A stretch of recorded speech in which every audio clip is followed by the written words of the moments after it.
Da quasi 2 settimane senza acqua accade a Villaseta, frazione a perdere di Agrigento, un intero quartiere, quello compreso nella via Federico Abbatellis, ex via Ariosto, una situazione di autentico disagio che colpisce soprattutto i più anziani. Situazione che siamo senza acqua, asciutti, però arrivano le bollette abbastanza salate. Da quanto tempo lei non ha Da l'acqua? 16 giorni che non è acqua, la bolletta arriva, la pago e lei può guardare, però l'acqua non ce n'è.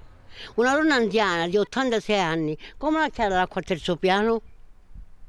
Chi se lo lei? Arrivava manca al primo piano. Come la chiamano l'acqua di camerata gli uso, i pestoni? Come la chiamano? Una donna anziana. Io ho 15 giorni. 15 giorni non piglio acqua. E sono asciutta praticamente. E me l'hanno caricata i miei figli che bidona. I miei figli lavorano tutti con me.